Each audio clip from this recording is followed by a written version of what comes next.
नमस्कार मित्रांनो, घरोघरी मातीच्या चुली या मालिकेच्या आजच्या भागात आता जेव्हा ओवी अतिशय प्रेमाने मालतीला शुगर फ्री चॉकलेट देते ती खूप भारावून जाते. कौतुकाने तिचा पापा घेतच तिला वाढदिवसाच्या शुभेच्छा देत असते. त्यानंतर ओवी देखील आनंदानेच सांगते की आजी, मी इथे तुला स्पेशली इन्व्हाइट करायला आलीये. आज माझ्या घरी पार्टी आहे, तू येशील ना? ते ऐकताच मालती ती मात्र गप्प झालेली असते. ओवी आणि ऋषी तिच्या उत्तराची वाट पाहत असतात. त्यातच विक्रांत आणि शरू दोघेही बाहेर येतात. आता शरूला इकडे ओवीला पाहून खूप आनंद होतो. ती विचारते की अरे वा दादा, ओवी तुम्ही दोघे? त्यानंतर ऋषी म्हणतो की हो, कशी आहेस तू? तेव्हा ती सांगते की मी ठीक आहे दादा. त्यानंतर ओवी आता इकडे पुढे येते. लगेचच शरू आणि विक्रांतच्या पाया पडतच ती आशीर्वाद घेत असते. दोघेही तिला भरभरून आशीर्वाद देतात. त्यानंतर विक्रांत म्हणतो की अरे वा, आज हा असा नवीन फ्रॉक, आज काय स्पेशल? ओवी मात्र बोलते की अरे बापरे, मी आईला सांगणार आहे तुम्हाला बदाम खायला द्या म्हणून, तुमच्या लक्षात राहत नाहीये ना? तेव्हा आता विक्रांत गोंधळातच म्हणतो की अरे काय आहे आज? ओवी सांगते की आज माझा वाढदिवस आहे. ते ऐकून आता इकडे शरू म्हणते की बाप रे, आणि ती लगेचच तिचा पापा घेत तिला वाढदिवसाच्या शुभेच्छा देते. बर्थडे असं म्हणत तिचे लाड करत असते. तर आता दुसरीकडे घरी सजावटीचं काम सुरू असतं. जानकी त्या डेकोरेशन वाल्यांसाठी चहा घेऊन येते आणि सांगत असते की दादा, छान होते हा डेकोरेशन, फक्त ह्या कुंड्या वगैरे सगळं नीट लावा आणि बाहेर देखील माळा लावा. आणि तितक्यातच तिला कुणाचा तरी कॉल येतो.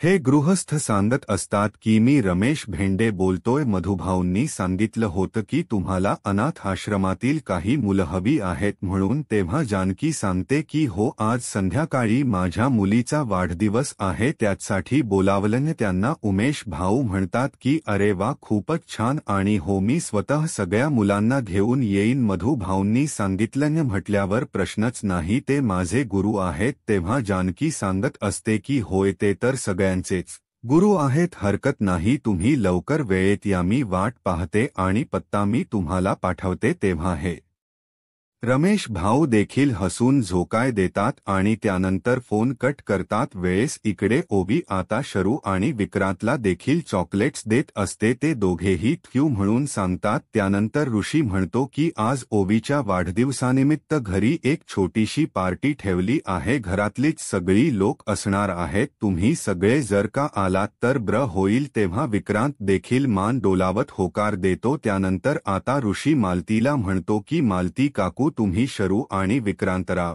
तिघेही आलात तर. तेव्हा आता मालती लगेच तोंड फिरवून तिकडनं जायला निघते, परंतु तितक्यात ओवी पुढे येऊन तिचा पर धरते. त्यामुळे मालती खूप इमोशनल होते, ती तशीच थबकते. त्यानंतर इकडे ओवी देखील अतिशय मायेने तिच्याकडे पाहत असते. आता ओवीला पाहून मालतीच्या काळजालाही पाजर फुटलेला असतो. ओवी म्हणत असते की आजी, अगं येशील ना ग नक्की? हे बघ, असं बर्थडेच्या दिवशी बर्थडे गर्लला सॅड करायचं नसतं, मी वाट बघेन तुझी, तू येशील ना ग? आता ओवी इतक्या गोड आवाजात तिला सांगत असते मला तिला काही रावतच नाही. ती देखील होकार देते, सांगते की हो ओवी, मी नक्की येईल. आता हे ऐकताच ओवी खूप खुश होते. लगेच प्रेमाने तिला मिठी मारते आणि तिचे गाल खेचतच म्हणत असते की थ्यू आजी, तू ना खरंच खूप क्यूट आहेस. आता मात्र हे सगळं पाहून इकडे शरू देखील खूप इमोशनल होत असते. तिला मनातन खूप वाईट वाटत असतं. तर आता मालती देखील कासावीस होत असते. ओवी इतक्या प्रेमाने तिच्याशी बोलत असते, तिचं काळीजही भरून आलेलं असतं, परंतु आता तशीच रडतच ती आतमध्ये निघून जाते. ओवी आता ऋषी जवळ येते आणि त्याला खुणावतच तिने नीट तर केलं ना असं विचारत असते.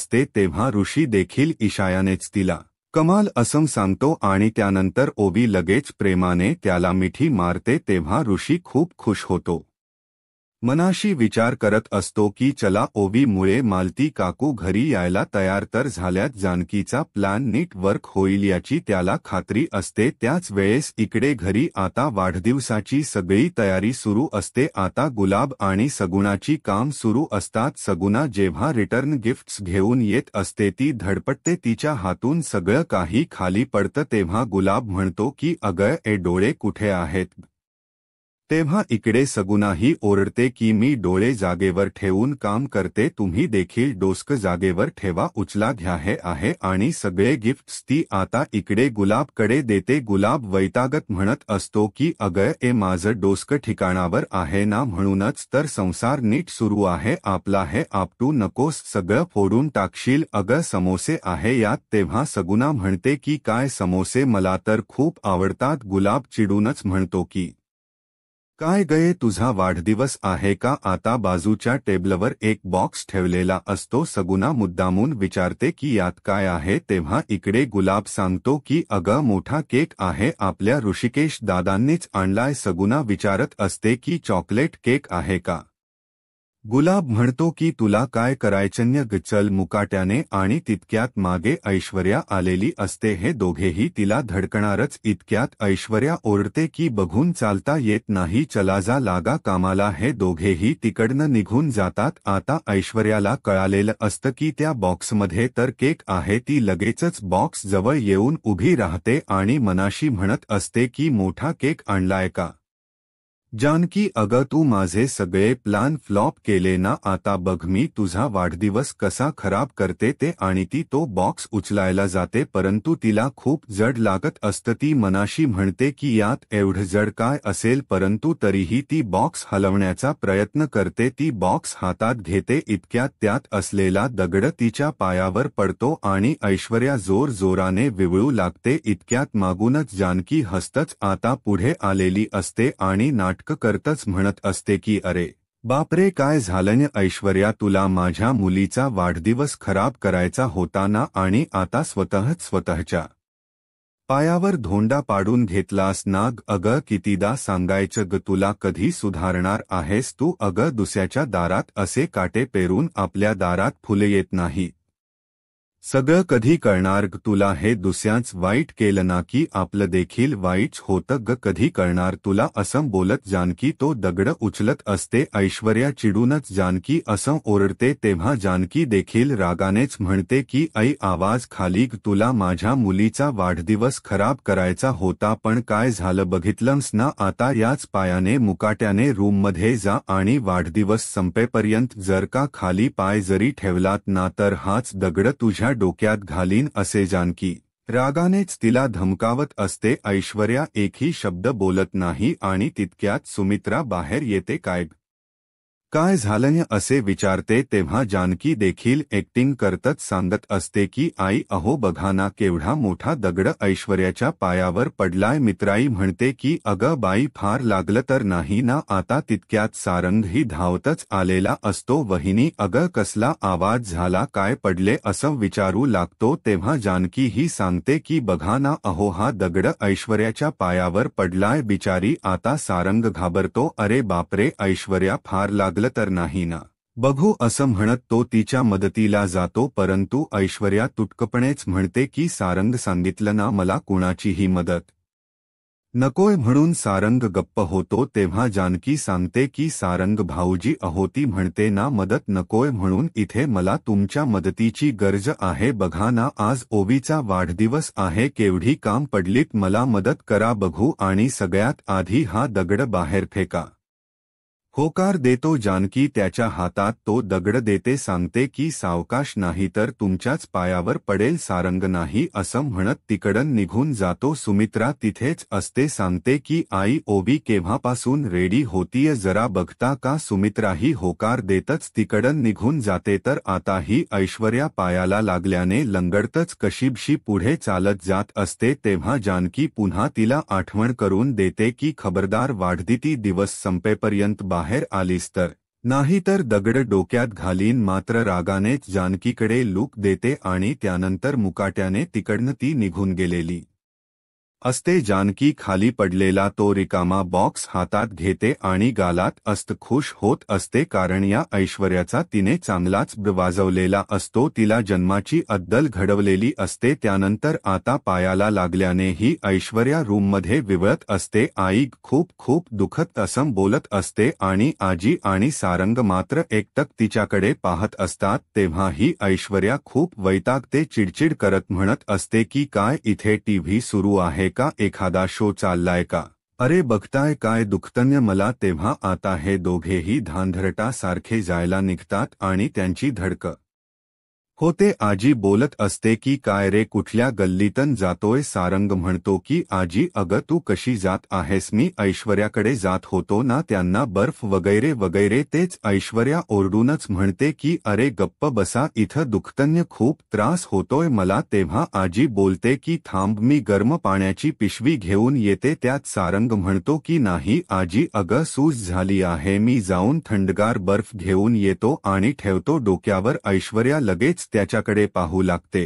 सारंग म्हणतो की नाही म्हणजे पायावर ठेवतो सूज उतरेल ना. तो काळजी करत विचारतो की काय हो ऐश्वर्या पण तुमचा पाय असा एकदम सुजला कसा असता. आजी म्हणते की काय गये कुठल्या खड्ड्यात पडली होतीस. ऐश्वर्या वैतागत सांगते की अरंदिवे नावाच्या खड्ड्यात. या खड्ड्यात पडले आणि स्वतःच्या पायावर दगड घालून घेतला मी. तुमची ती जानकी साधा एक दिवस मला स्वस्थ जगू देत नाही. वाटताना तिच्या कमरेत एक लाथ असं म्हणत आता ती दुखरा पाय झाडते आणि तिलाच खूप त्रास होतो. ती जोरानेच विफळत असते. आता हे पाहता आजी वैतागत म्हणते की कशाला लाता झाडते आणि मी काय म्हणते तुझ्यासाठी लेप वगैरे घेऊन येऊ का. सारंग बोलत असतो की मी पाय चेपून देऊ का. ऐश्वर्या नकारच देत असते. ते पाहून आजी म्हणते की अगं पण तू अशी किती वेळ एका रूम मध्ये बसून राहणार ना. त्यापेक्षा मी तुला हळूहळू खाली घेऊन जाऊ का. खाली ना ओवीच्या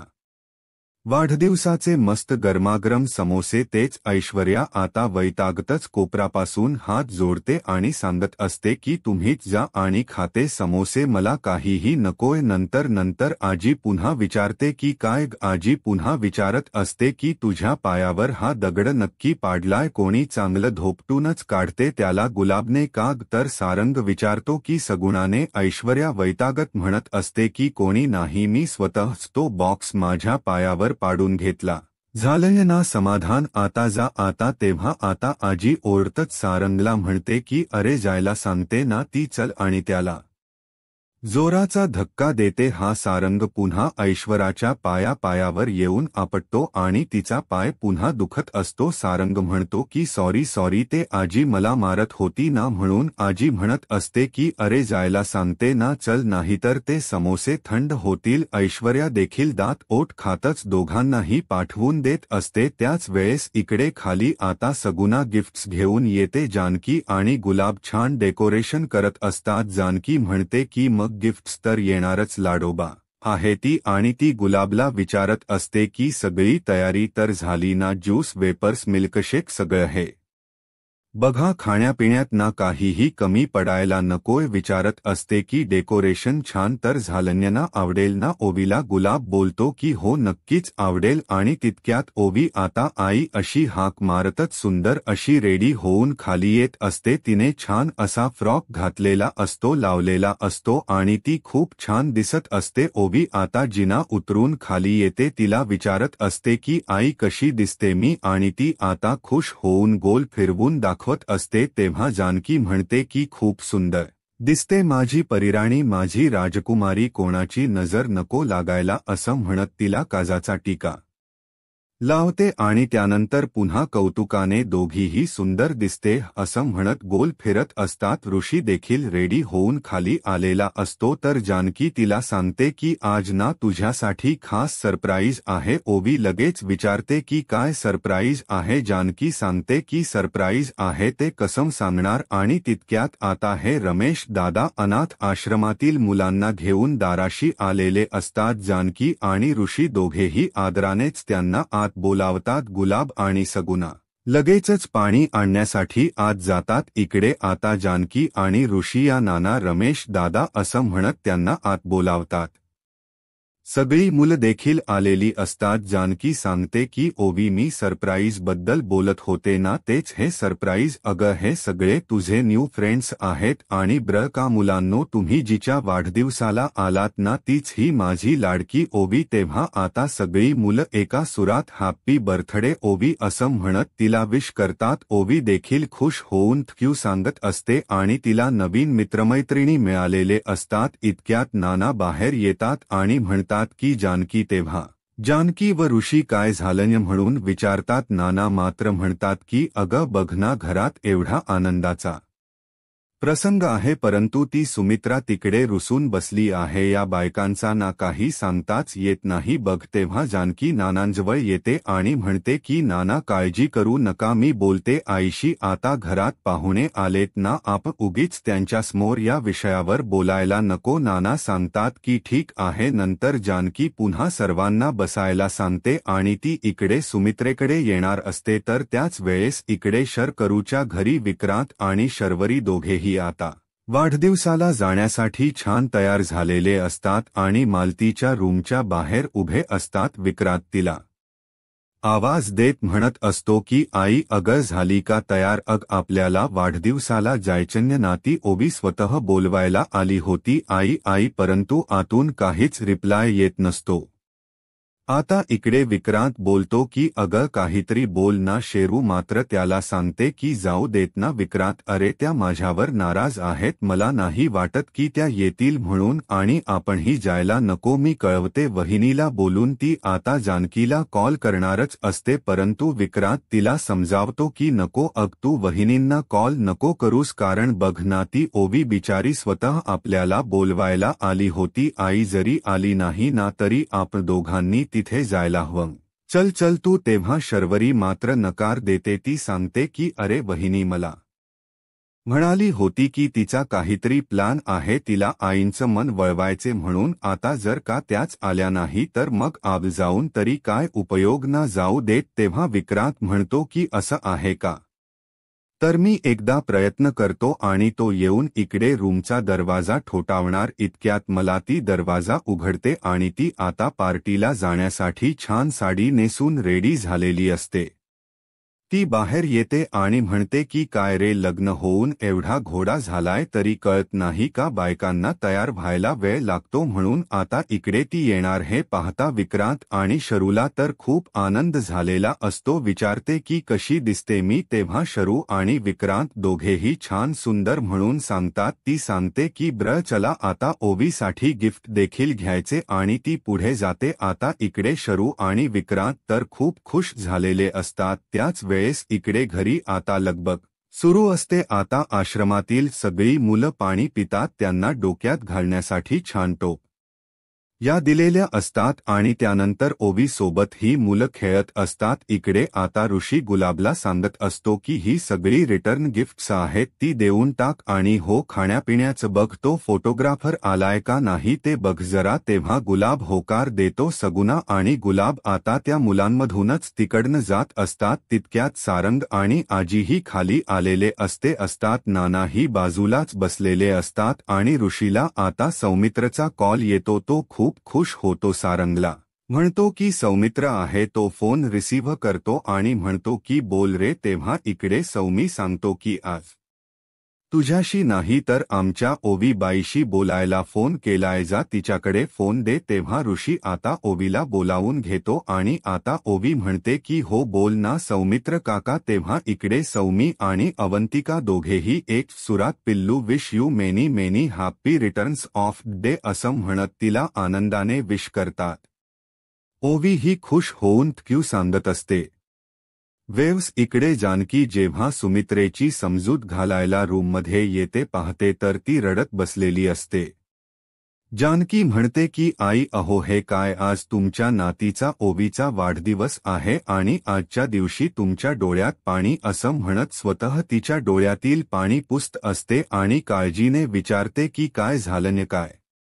देखील म्हणत होते की तुम्ही रडत आहात, काय झालंय आई असं ती आपुलकीने विचारते. तेव्हा सुमित्रा सांगते की हो मान्य आहे, आज आपल्या ओवीचा वाढदिवस आहे परंतु नातीच्या आनंदापुढे लेकीचं दुःख देखील विसरता येत नाही. एक शरूची खूप काळजी वाटते, तिच्या घरी काय सुरू असेल गी देखील डोळ्यातील पाणी पुसतच म्हणते की अहो काय त्यात तिकडे सगळ्यांचा आवरलही असेल आणि ते सगळे इकडे यायला निघालेही असतील. तेव्हा सुमित्रा आश्चर्यानेच म्हणते की अगं काय म्हणते, तुला इतका विश्वास कसा? जानकी सांगते की हो आहे विश्वास मला माझ्या ओवीवर. विश्वास आहे तर ती सुमित्रेला सांगते की हो आई, आपली ओवी मालती काकूंना स्वतः बोलवायला गेली होती. आपणा सगळ्यांनाच माहिती आहे की त्यांना नातवाची किती ओढ आहे ते, आणि जर का एखाद लहान लेकरू त्यांना असं प्रेमाने बोलावत असेल तर मला नाही वाटत की त्या यायला नकार देतील. तर जानकी सुमित्रेचा हात हातात घेऊन सांगत असते की आई अहो, माझ्या विश्वासावर विश्वास ठेवा. शर्वरी वंश, विक्रांत भाऊजी आणि मालती काकू तिघेही इथे वाढदिवसाला नक्की येतील. सुमित्रा खरंच का ग म्हणून विचारते. जानकी सांगते की हो आई, चला चला आता आवरा आणि बाहेर या, सगळे वाट पाहताय तुमची आता. सुमित्रेलाही आहेस वाटत असतं. जानकी ही स्माईल करत असते. मित्रांनो, आजचा हा एपिसोड इथेच संपतो. तर पुढील भागात आता जानकी काळजी करत म्हणते की आपल्या घरावर जर का कोणी संकट आणलं तर सुमित्रा सांगते की अगं कोण संकट आणणार, कुणापासून धोका आहे, त्या ऐश्वर्यापासून. अगं आपण दोघी एक आहोत हे अजून तिच्या लक्षातच आलेलं नाहीये. आपला प्लान अजून तिला माहितीच नाहीये. ऋषी देखील जानकीला समजावत असतो आणि तिघांसही हे सगळं बोलणं बाहेर उभं राहून या ऐश्वर्याने ऐकलेलं असतं. आता मात्र तिचा खूप संताप होतो. वैतागतच पुन्हा एकदा ती त्या बंद खोलीत आलेली असते. दात होठ खातच म्हणत असते की जानकी अगं काय करू मी तुझं, आणि तिथे असलेलं सामान ती खाली आपटते आणि तेव्हाच एका पेटीमधून डायरी बाहेर पडते. आता ऐश्वर्या जेव्हा ही डायरी उघडते ती असते पार्वती आईची डायरी. डायरीमध्ये नक्की काय दडलेल असेल आणि या डायरीचा वापर करून ऐश्वर्या पुढची खेळी खेळेल का पाहणे खूप उत्सुकतेचे असेल. अशाच मालिकेच्या अपडेटसाठी आत्ताच माझा महाराष्ट्र या यूट्यूब चॅनलला सबस्क्राईब करा. धन्यवाद.